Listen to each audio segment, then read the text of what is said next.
जय हिंद दोस्तों, आप सभी का स्वागत है एक बार फिर से आपके अपने यूट्यूब चैनल पर।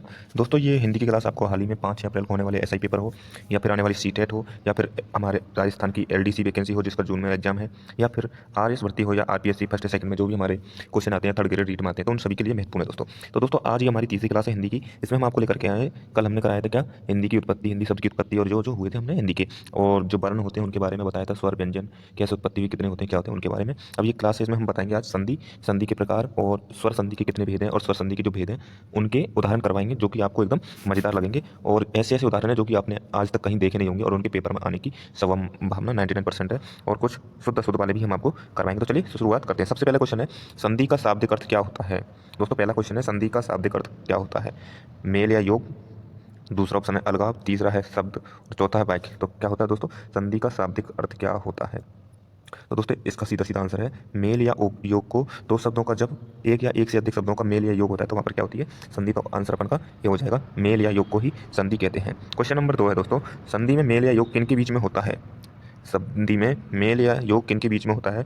दो शब्दों के बीच में, दो वाक्यों के बीच में, दो वर्णों के बीच में, या दो स्वरों के बीच में। दोस्तों, ये हो नहीं सकता, ठीक है ना, और हमेशा इनमें नहीं हो सकता। दो स्वर में मेल बीच में हो सकता है, लेकिन जरूरी नहीं है कि हमेशा ही स्वर हो, व्यंजन भी हो सकते हैं। तो दो वर्णों के बीच में जो मेल होता है या योग होता है उसे ही हम स्वनि कहते हैं। दो वर्ण हो या दो ध्वनियाँ हो जिनमें प्रथम शब्द का अंतिम वर्ण और द्वितीय शब्द का प्रथम वर्ण मिलता है, उसे ही हम संधि कहते हैं मिल करके, ठीक है दोस्तों। दोस्तों, क्वेश्चन नंबर 3 है, जो दो वर्ण मिलकर परिवर्तन ना करें और ज्यों के त्यों जुड़ जाए तो उसे क्या कहते हैं। दोस्तों, जैसे कि दो के दो वर्ण है, किसी लगा रखे हमने कै और खे, कै खे, तो दोस्तों ऐसे जुड़ जाते हैं तो उनको क्या कहते हैं दोस्तों, उनको संधि, संयोग, समास या फिर प्रत्यय। तो उनको क्या कहते हैं दोस्तों, उनको संयोग कहते हैं। जब दो वर्ण आपस में बिना किसी परिवर्तन के, बिना किसी विकार के मिल जाते हैं, तो वे कोई परिवर्तन ना करें, ज्यों के त्यों जुड़ जाए, तो उन्हें हम संयोग कहते हैं दोस्तों। क्या कहते हैं, संयोग कहते हैं। क्वेश्चन ये दोस्तों बहुत इंपॉर्टेंट है कि धातव्य, धातव्य का शुद्ध रूप क्या हुआ। धातव्य का अर्थ क्या होता है दोस्तों, धातव्य का अर्थ होता है यानी कि ध्यान देने योग्य, ध्यान देने योग्य का धातव्य। अपन बहुत सी बार क्या करते हैं, ये धातव्य लिखा था, इसका शुद्ध रूप यही है या फिर कोई और दूसरा है। दोस्तों, धातव्य में ये तो होगा नहीं, तो हम अपन क्या करते हैं, अधिकतर इन तीनों में कंफ्यूजन रहते हैं कि धातव्य धातव्य धातव्य कौन सा हुआ। था दोस्तों, जो अभी ऊपर लिखा हुआ है धातव्य यही शुद्ध है। कौन सा जो लिखा हुआ है वही धातव्य है, वो शुद्ध है, बाकी का ये सभी गलत है। क्योंकि दोस्तों आपको हमेशा ध्यान देना है कि इसमें आधा ध्याय आएगा और आधा व्यय आएगा, तय पूरा आएगा, इसमें कोई भी काटछाट नहीं होगी। हम क्या करते हैं, या तो दो तय लगा देते हैं या फिर आधा तय लगा के और व्यय लगा देते हैं, जबकि इसमें तय पूरा आता है, तो ऑप्शन भी सही होगा। क्वेश्चन नंबर 5 पे आते हैं दोस्तों, संधि के मुख्य रूप से कितने भेद होते हैं। तो संधि के मुख्य रूप से कितने भेद होते हैं, आप सभी को पता है, 3 भेद होते हैं, स्वर संधि, व्यंजन संधि और विसर्ग संधि। अब क्वेश्चन आता है दोस्तों, स्वर संधि के कितने भेद होते हैं। क्वेश्चन है, स्वर संधि के कितने भेद होते हैं, सबको पता है। स्वर संधि के 5 भेद होते हैं, दीर्घ, गुण, वृद्धि, यन और अयादि संधि। स्वर संधि के 5 भेद होते हैं। नेक्स्ट क्वेश्चन पर चलते हैं अपन। नेक्स्ट क्वेश्चन है कि दीर्घ स्वर संधि के कौन, यानी दीर्घ स्वर संधि है उसमें मुख्य रूप से कौन कौन से स्वर मिलकर के बनाते हैं। तो दीर्घ स्वर संधि में हमेशा बड़ा आ, बड़ी ई, बड़ा ऊ बनाते हैं। कौन सा, बड़ा आ, बड़ी ई, बड़ा ऊ मिलकर के ये क्या बनाते हैं, दीर्घ स्वर संधि। अब नेक्स्ट क्वेश्चन है दोस्तों कि ए ओ और अर, ए ओ और अर मिलकर के किसका निर्माण करते हैं। तो दोस्तों, ए ओ और अर मिलकर के किसका कहते हैं ना, ए जी, ओ जी, अरे जी, सुनो जी, तो ये किसका बात करते हैं, गुण संधि का निर्माण करते हैं। किसका, गुण संधि का। क्वेश्चन नंबर 9 है, वृद्धि स्वर संधि में कौन से स्वर बनते हैं। तो दोस्तों आपको पता है वृद्धि में कौन से वृद्धि होती है मात्राओं की, तो कौन कौन से होंगे, आई और औ बनेंगे। कौन कौन से आई और औ शब्द बनते हैं। क्वेश्चन नंबर 10 है, ये व रे, ये व रे किस संधि में आते हैं। तो दोस्तों इसे हम कौन सी संधि कहते हैं, गुण संधि में तो आते नहीं है, अयादि में ये भी नहीं आते, यन में आते हैं दोस्तों, किसमें, यन में आते हैं। और दीर्घ स्वर संधि में अपन को बताया था कौन कौन से आ, ई, उ और उ आते हैं। तो दोस्तों क्या हो गया, हमारे यन संधि में ये व रे आते हैं, तो ये से याद करना यन, ठीक है ना। बोकी कैसे होते हैं, ये वे ये सब के सब आधे होते हैं, पूरे नहीं होते, हमेशा याद रखना। ये के नीचे हलंत लगा रहता है, बै के भी आधा होता है और रे भी आधा होता है, तीनों आधे आधे आते हैं। क्वेश्चन नंबर 11 पर आए हैं दोस्तों, अयादि स्वर संधि में नए वर्ण कौन से बनते हैं। अयादि संधि में, स्वर संधि में नए वर्ण जो बनते हैं वो क्या बनते हैं। अभी बताया था, यन में तो ये बनते हैं, वृद्धि में ये बनते हैं, और ये अभी आपको बताया था। तो दोस्तों कौन से बनते हैं, अयादि में बनते हैं, ए आए अब और अब, ए आए अब और अब बनते हैं किसमें, अयादि संधि में। अब क्वेश्चन दोस्तों 12 नंबर, संधि के सभी शब्द और उनके विच्छेद किस भाषा के होते हैं। दोस्तों आपको एक बात बता दूं, जिन शब्दों में संधि होती है ना, उनके हमेशा या तो उपसर्ग होंगे, और उपसर्ग होंगे तो वो सबसे पहले वाले जो शब्द होंगे जो बनते हैं संधि वाले, वो हमेशा तत्सम और संस्कृत के शब्द माने जाएंगे। हमेशा संधि होती है जो संस्कृत के ही शब्दों में होती है, और हिंदी शब्दों में कभी भी नहीं होती है। जैसे कि आपको बहुत बार ये ऑप्शन आता है, बहुत बार ये क्वेश्चन आता है कि महर्षि, महर्षि का संधि विच्छेद क्या होगा। महर्षि का हम क्या करके आ जाते हैं दोस्तों, मह प्लस ऋषि या फिर मही प्लस ऋषि कर देते हैं, या महो प्लस ऋषि। तो इसका आंसर होगा महा प्लस ऋषि होता है। क्या होता है दोस्तों, महा प्लस ऋषि, यानी कि आ और री मिलकर के क्या बना रहे हैं दोस्तों, अर बना रहे हैं। क्या बना रहे हैं, अर बना रहे हैं। तो ठीक है, महर्षि, इसलिए क्या हो गया, महर्षि, ऑप्शन सी हमारा करेक्ट हो जाएगा। अब क्वेश्चन नंबर आता है 14 नंबर के देवर्षि का क्या होगा, तो ऐसे ही देवर्षि का क्या होगा दोस्तों, इसमें क्या होगा, देव प्लस ऋषि, देवा नहीं आएगा, देव, देव आएगा, ठीक है ना। तो देवर्षि बनेगा, जिसके बाद में क्या होता है, देव प्लस ऋषि, इसमें देव, देव यानी ए हो गया, और ऋषि मिल करके क्या बनाते हैं, अर बनता है, ठीक है ना। तो क्या हो गया, देवर्षि बन गया। ठीक है दोस्तों, अब चलते हैं दोस्तों नेक्स्ट कि स्वाध्याय, कि स्वाध्याय शब्द में कौन सी संधि है। स्वाध्याय दोस्तों, स्वाध्याय शब्द में आपको दिख रही हुई जैसे कि कौन सी संधि है, इसमें आ आया है तो ए प्लस ए या फिर आ प्लस आ, ए या आ मिल करके और क्या होगा, आ बनेगा, ठीक है ना। स्वाध्याय, स्वाध्याय में क्या हो रहा है, तो ए प्लस आ मिल करके कौन सी संधि बना रहे हैं, ए प्लस आ वाला दीर्घ संधि बना रहे हैं, ठीक है। नेक्स्ट क्वेश्चन है दोस्तों 16, स्वागत में कौन सी संधि है। स्वागत में, अब स्वागत का बहुत सी बार होता है कि कैसे है, सु प्लस आगत होता है या स्व प्लस आगत या स्व प्लस आगत या प्लस सु प्लस बागत होता है। तो इसका आंसर है सु प्लस आगत होता है। सु मतलब अच्छा भी होता है, ठीक है ना, और आगत का मतलब होता है आगमन। जब किसी का आगमन होता है तो वह स्वागत कहलाता है, इसलिए इसमें यन संधि है। कौन सी, यन संधि है सु प्लस आगत में, ठीक है दोस्तों। चलिए अब लेते हैं क्वेश्चन नंबर 17, स्वार्थ का सही संधि विच्छेद होगा। स्वार्थ का सही संधि विच्छेद होगा, सु प्लस अर्थ, स्व प्लस अर्थ, स्व प्लस अर्थ और सु प्लस बात। तो दोस्तों इसका सही अर्थ होगा स्व प्लस अर्थ, क्या होगा, स्व प्लस अर्थ, इसमें ए प्लस ए मिल गया, ए प्लस ए मिल करके क्या बना रहे हैं, आ बराबर क्या आ गया, स्वार्थ, ठीक है ना। इसमें दीर्घ स्वर संधि है, कौन सी है, दीर्घ। अब क्वेश्चन नंबर 18, अन्वेक्षण, अन्वीक्षण का सही संधि विच्छेद होगा। अनु प्लस इच्छन, अनु प्लस विच्छन, अनु प्लस इच्छन और अनु प्लस इच्छन। तो इसमें कौन सा होगा, अनु प्लस इच्छन, आंसर हमारा सी होगा। दोस्तों इसमें क्या है कि ऊ के बाद में क्या आ रहा है, ई, यानी कि असमान स्वर आ रहे हैं। तो इसमें हमेशा क्या होता है कि उपसर्ग अनु है और ई है इच्छन, यानी कि जो ऊ व बी में बदल जाता है, ठीक है ना, अनुवीक्षण हो गया। अभी आपको बताया ना कि जैसे ये व रे होती है, तो ऐसे ही में ऊ और ई आने के बाद में ये अनुवीक्षण हो गया और बड़ी ई होती है। इच्छन में हमेशा ई होती है और अनु में छोटी ई होती है। इसके बारे में भी आपको हम बताते हैं दोस्तों क्या है, ठीक है, इनका क्या राज है। आपको एक ध्यान देने योग्य बात है कि संधि विच्छेद करते समय यदि प्रथम पद यानी कि जो उपसर्ग है तो वो हमेशा उसमें छोटी ई और छोटी ऊ की मात्रा होगी, यानी कि सदैव जो छोटी और छोटे ऊ की मात्रा होगी, कैसे होगी, अगर वो क्या है, छोटे हैं, छोटी की मात्रा होगी और या छोटे ऊ की मात्रा होगी हमेशा कब, अगर वे उपसर्ग है, यदि प्रथम पद उपसर्ग है तो। वहीं दोस्तों स्त्रीलिंग शब्दों में जैसे वधु, नारी, इच्छा में ई और ऊ की मात्रा सामान्यतः कैसी होती है, इनमें हमेशा क्या होता है, स्त्रियां बड़ी होती हैं, ठीक है ना, क्या होती हैं, स्त्रियां बड़ी होती हैं। तो हमारे यहाँ पर समाज में स्त्री को सबसे पहले माना जाता था, तो इसमें हमेशा स्त्री वाले शब्दों में वधु, नारी, इच्छा, इन सब में क्या होता है, जैसे इच्छा हो गई ये पुरुष है तो छोटी हो गई, बड़ी वधु है, नारी है, इनमें सब में लगभग 90%, मैं ये नहीं कह रहा 100%, एक दो शब्द अपवाद ही हो सकते हैं, ये मत कहना कि सर आपने गलत बताया। तो लगभग जो शब्द होते हैं उनमें स्त्रीलिंग शब्दों में क्या होता है, बड़ी की मात्रा होती है, और पुरुष लिंग में होते हैं पुल्लिंग शब्दों में छोटी की मात्रा होती है, या वो तो इच्छा हो या फिर इच्छन, जैसे इच्छन होगी तो वो क्या हो गया, बड़ी की मात्रा होगी। तो आपको ये याद रखना है, ठीक है ना, छोटी और बड़ी की मात्रा का। क्वेश्चन नंबर 21, वधु उत्सव यानी वधुत्सव का संधि विच्छेद होगा। अब देखो वधुत्सव क्या है, बड़ी की मात्रा है, ठीक है ना, तो इसका क्या होगा, वधु प्लस उत्सव, यानी क्या होगा, वधु प्लस उत्सव, यानी कि वधु, वधु क्या होती है, बड़ी ऊ की मात्रा आएगी, ठीक है ना। तो वधु प्लस उत्सव यानी कि छोटा ऊ और छोटा ऊ मिलकर के क्या बनाते हैं, बड़ा ऊ बना दिया, तो वधु प्लस उत्सव, क्योंकि स्त्रीलिंग है तो स्त्रीलिंग है तो बड़ी होगी ना, छोटी नहीं होगी। स्त्रीलिंग में भी बताया तो बड़ी होगी, तो वधु प्लस उत्सव यानी कि वधुत्सव हो गया। अब पीतांबर का सही संधि विच्छेद होगा। पीतांबर यानी कि पीत है जिसके अंबर, ये समास में भी आता है, तो इसका पीतांबर का क्या होगा, पीत जिसके अंबर है, पीत, ठीक है ना, पीतांबर नहीं होगा, पीतांबर होगा। इसमें ए प्लस आ मिलकर के क्या होगा, दीर्घ संधि बन रही है, और ये पीतांबर कौन है, हमारे श्री कृष्ण या भगवान विष्णु को कहा जाता है। क्वेश्चन नंबर 23, अभ्यारण्य शब्द का शुद्ध रूप क्या है। अभ्यारण्य दोस्तों, जैसा कि मैंने आपको बताया है कि मैंने आपको पहले ही शुद्ध रूप दिया है, क्या पहले ही आपको अभ्यारण्य दिया है। कई बार अपन ये भी लिख देते हैं, ये भी लिख देते हैं और ये भी लिख देते हैं, तो इसमें अभ्यारण्य ये आएगा, बस पूरे बड़े बड़े आएंगे, ठीक है ना। अभ्यारण्य ऐसे बनेगा, अभय के यानी कि जिसमें कोई भय नहीं हो, बिना भय के, ठीक है, ये बनता है अभ्यारण्य। क्वेश्चन नंबर है 24, मिष्ठान, मिष्ठान का सही संधि विच्छेद होगा। दोस्तों इसका आंसर क्या होगा, मिष्ठ है तो होगा नहीं दोस्तों, मिष्ट प्लस अन्न, मिष्ट अन्न, मिष्टान, तो दोस्तों क्या होगा इसका, मिष्ट प्लस अन्न होगा, यानी कि मिष्ट प्लस अन्न, इसमें ए प्लस ए मिलकर क्या बना रहे हैं, तो मिष्ठान होगा।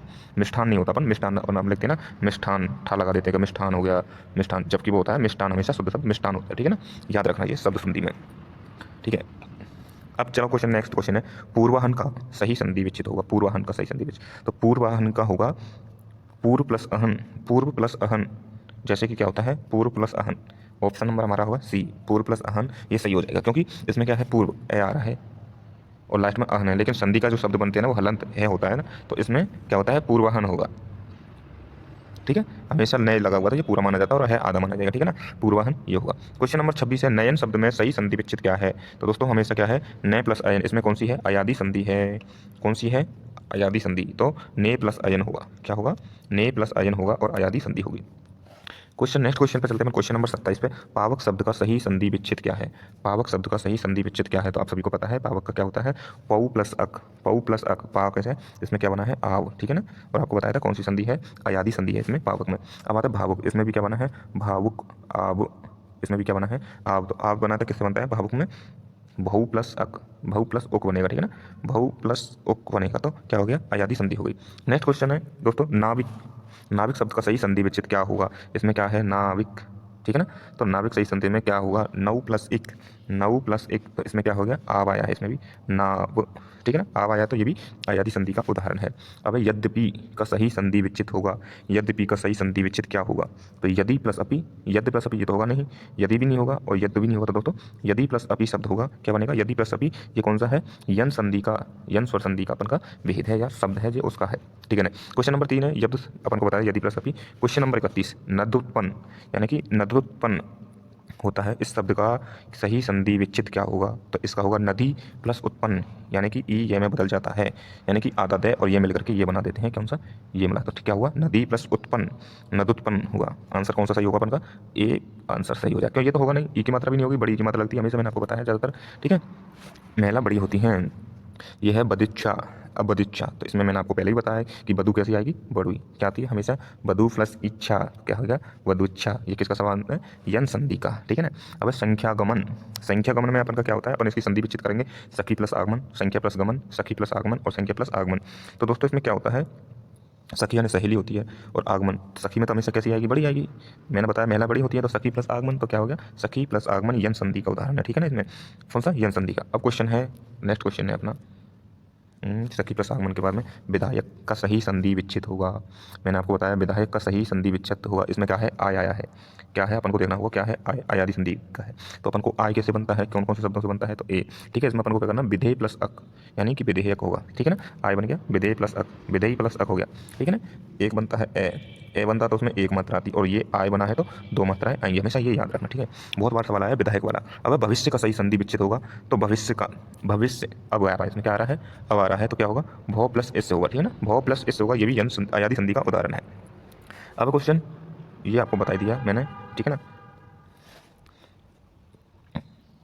अब दोस्तों अपन का नेक्स्ट क्वेश्चन है कि अध्यक्ष, जो अध्यक्ष शब्द है उसका सही संधि विच्छेद क्या होगा?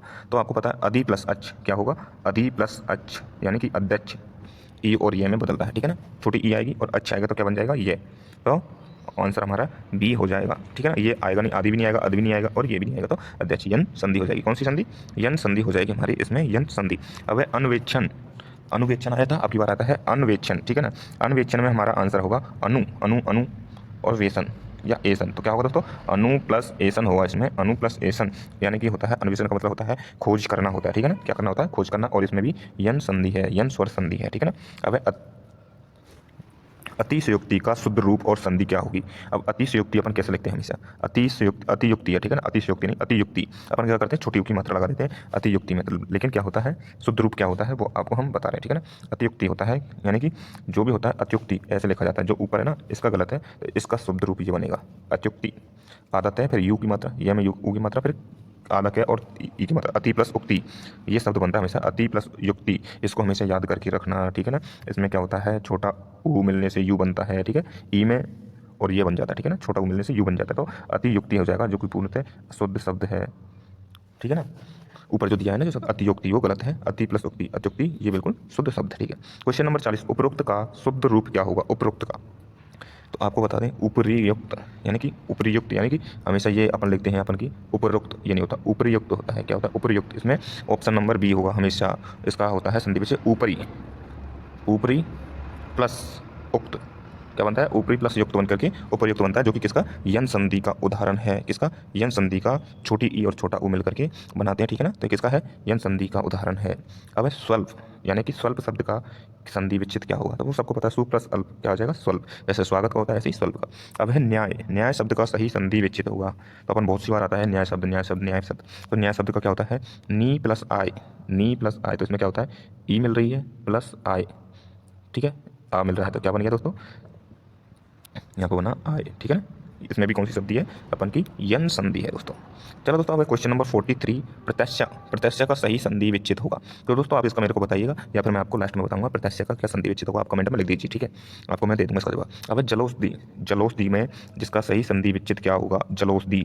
तो दोस्तों इसका कौन संधि है, इसमें पूछा संधि कौन सी है, ठीक है ना। तो जिसका जल जल प्लस औषधि हो जाएगा, ठीक है, जल प्लस औषधि, औषधि ये हो जाएगा संधि विच्छेद। तो लेकिन इसमें संधि कौन सी है, ए प्लस औ मिला है, तो कौन सी है, वृद्धि संधि है, क्योंकि यहाँ पर क्या हो रहा है, दो मात्रा हो रही है। तो लेकिन ये क्या है, औ बन रहा है, ठीक है, क्या हुआ, जलौषधि हो गया, क्या है, वृद्धि संधि है, यहाँ पर दो मात्रा, ठीक है, वो थोड़ा देख नहीं रहा। अब एक एक का सही संधि विच्छेद होगा, एक एक का, तो हम क्या लिखते हैं इसको, एक प्लस एक, एक प्लस एक, या में एक एक हो गया, ए प्लस ए मिलकर के क्या बनाते हैं, आई बनाते हैं, ठीक है ना, क्या बनाते हैं, आई। तो क्या हो गया, एक एक एक एक, तो क्या हो गया, वृद्धि संधि का उदाहरण है। क्वेश्चन नंबर, दोस्तों सॉरी थोड़ा नौ जाया होता उसके लिए माफी। अब है मुरारी, मुरारी शब्द का सही संधि विच्छेद क्या होगा, यानी कि मुर प्लस आरी, मुर प्लस आरी, यानी कि मुर, मुर क्या होता है, मुर नाम का एक राक्षस था, ठीक है ना, मुर नाम का एक राक्षस था, अरी यानी होता है शत्रु, ठीक है ना, अरी यानी शत्रु, जिसका नाम क्या था, मुर नामक राक्षस के शत्रु किसने, भगवान श्री कृष्ण ने उसका बस किया, वध किया था, इसलिए उसका नाम क्या हो गया, भगवान श्री कृष्ण का मुरारी, यानी कि राक्षस को किसने मारा था, भगवान श्री कृष्ण ने मुरारी नाम के राक्षस का, मुर नाम के को, ठीक है, इसमें छोटा ई आएगा, ठीक है ना, जो कि कृष्ण भगवान है तो पुरुषों के लिए हमेशा छोटा आता है, ठीक है। क्वेश्चन नंबर 47 है, परीक्षा का सही संधि विच्छेद होगा। क्वेश्चन है परीक्षा का सही संधि विच्छेद। दोस्तों बहुत बार आता है अपन को, बहुत बार हर बार यही रिपीट होता है और हम हर बार गलत करके आ जाते हैं। तो इसका आंसर होगा परी प्लस इच्छा। अपन क्या करके आया था, कभी इच्छा इच्छा, तो हमेशा इच्छा होता है, ठीक है ना, परी प्लस इच्छा होता है, इसमें परी उपसर्ग है, ठीक है, हमेशा याद रखना। इच्छा का मतलब है जांच करना, और जांच क्या होती है, स्त्रीलिंग होती है, तो हमेशा बड़ी आएगी। और ये कौन सी है, इसमें दीर्घ संधि है। अब महिष, दोस्तों महिष का क्या होगा, हमेशा अपन क्या करें, मही प्लस ईस करके आ जाते हैं, लेकिन दोस्तों क्या होता है इसका आंसर, मही प्लस ईस ही होगा, बड़ी ई आएगी और बड़ी ई दोनों जगह आएगी, ठीक है। मही यानी क्या होता है, धरती, ईस यानी स्वामी, यानी कि महेश, यहाँ पर महा ईस से महेश बनता है, ठीक है ना, महा प्लस ईस करके आ जाते हैं, तो इससे महेश बन जाता है, महेश, ना कि महेश बनता है, ठीक है। तो ये बात हमेशा रखना है, ये किसका गुण संधि से बनता है, क्या, महेश, ठीक है, ये अभी दीर्घ संधि का उदाहरण है। क्वेश्चन नंबर 49, रमेश का सही संधि विच्छेद क्या होगा।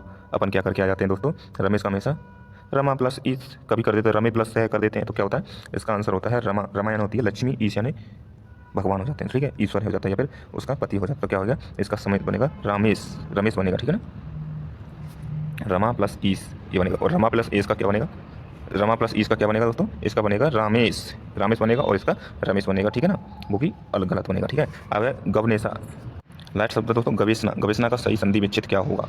तो दोस्तों गवेषणा का सही संधि विच्छेद क्या होगा, तो इसका होगा गौ प्लस एसना, क्या होगा, गौ प्लस एसना, इसमें क्या बन रहा है, अब बन रहा है, ठीक है, अब ग प्लस एसना में क्या बन रहा है, अब बन रहा है, ठीक है ना, तो इसका अब बनने से क्या हो गया, ओ बन गया, ठीक है। गवेषणा फिर गोषणा वो अलग भी होता है, ठीक है, तो इसलिए गवेषणा होता है, ये कौन सी संधि है, अयादी संधि है। अब आपसे मैंने पूछा था प्रत्याशा, प्रत्याशा का आपने क्या जवाब दिया था, मेरे को बताइए कमेंट में, आपने दिया था या नहीं दिया था, और अगर दिया था तो फिर उसका आपने क्या आंसर दिया था, जो मैं आपको अभी बता रहा हूँ, ठीक है ना। प्रत्याशा का मतलब होता है प्रति प्लस आशा, प्रति उपसर्ग और आशा, ठीक है ना, प्रत्याशा होता है, इसका बनता है क्या दोस्तों, प्रत्याशा, ई में यह मिलने से क्या होता है दोस्तों, इसमें प्रति उपसर्ग में छोटी ई आएगी, ठीक है, इधर छोटी होती है तो यन संधि, ठीक है, प्रति प्लस आशा, ठीक है, प्रति प्लस आशा, ठीक है दोस्तों। नेक्स्ट वीडियो मिलते हैं, जब तक के लिए जय हिंद, जय भारत, थैंक यू, शुक्रिया, जुड़े रहें आप हमारे साथ। दोस्तों हम कितना मेहनत से वीडियो बनाते हैं, तो अगर आपको वीडियो पसंद आता है तो लाइक सब्सक्राइब करना ना भूलें, थैंक यू, शुक्रिया, जय हिंद, मिलते हैं नेक्स्ट वीडियो में, जब तक के लिए दोस्तों कल मिलेंगे हम व्यंजन संधि के साथ में, फिर उसके बाद में आपको विसर्ग संधि एक दिन में खत्म करा देंगे, कल व्यंजन संधि के 50 क्वेश्चन होंगे, ठीक है ना, ठीक है दोस्तों, ठीक है, थैंक यू, शुक्रिया।